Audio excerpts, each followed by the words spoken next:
as a friend and editor, and we met him on Southbound. Didn't he have to do that on his lunch break? he did. We invited him to the Project X office to do that photo session, and he didn't know that he was going to be covered with blood and that he would then have to return to work afterwards. So Gotta read that fine print.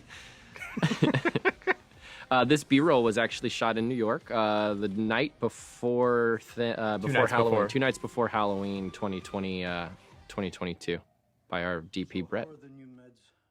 Proud New Yorker. Proud New Yorker. Mayor of Brooklyn. With all his little ghost with faces. all his little this was dolls. This was definitely like a longer scene that kind of had to come down just because it felt like. But he is sort of this horror. But if you look around, he's sort of this sort of weird horror buff. In the second to last shot in the scene, you can actually see Ghostface on the other side of the room, Yeah. which we talked about taking out and then decided it was a fun little thing to keep in. And this was, I think, my first day visiting set Oh, yeah. for the couple weeks I was there. You walked in and you were like, a beard? Henry, this was getting Henry in this too was really fun for us because we had such a great time with him on Ready or Not. It was like getting him and Samara, and this was, Putting the band back together. putting the band back together. Yeah.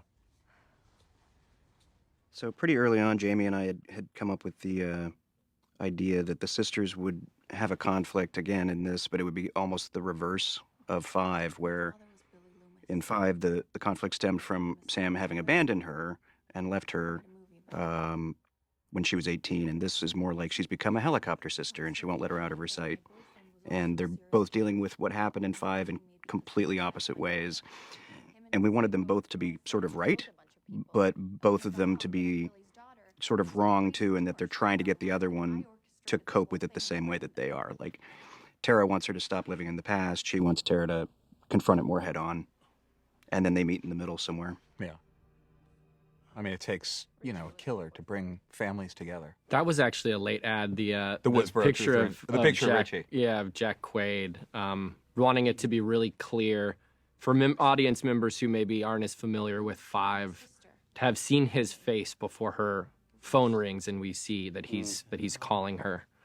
So that was a late ad.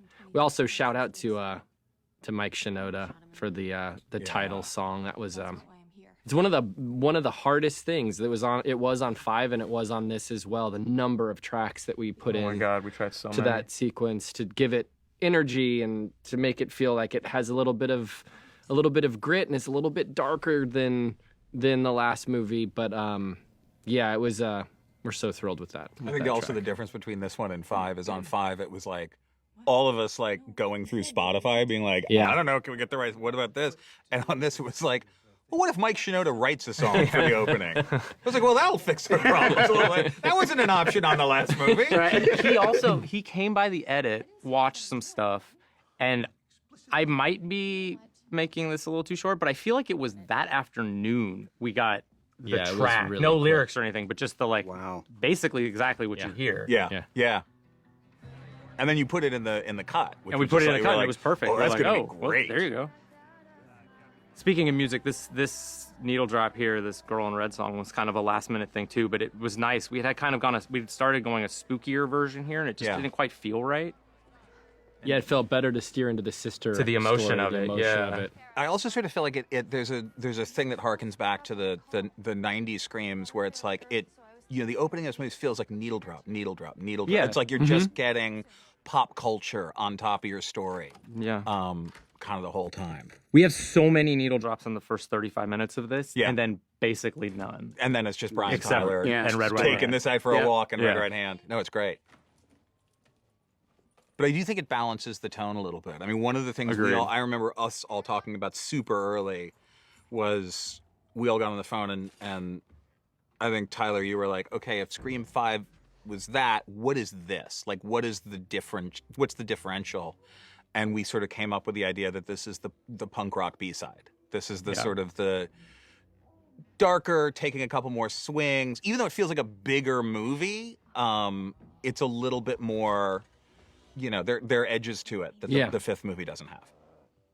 Well, just a quick pause to that. We have to shout out Paul 2.0 here. This is Tim Robinson. This is a big deal for us. We're big fans.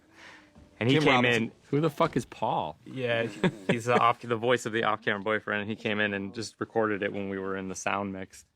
It's also the biggest laugh in the scene. It is. It's changes insane. the You whole see with an scene. audience. It's It is- like, It changed the whole scene. The Who the Fuck is Paul? Yeah. Just really added another level to it, which was fantastic. Which I sent as an option in a text. yeah, it was just like, Right. what lines can we record off screen? And in our text chain, guy wrote who the fuck It was is Paul? really hard to not let it become a sketch too, because Yeah. he gave 'Cause us he could so do much so good many, stuff, yeah. and we were like, I want to put it all in. There was a version where you hear him off screen almost through the entire Yeah. scene. It's like, guys, we still have to focus on the movie.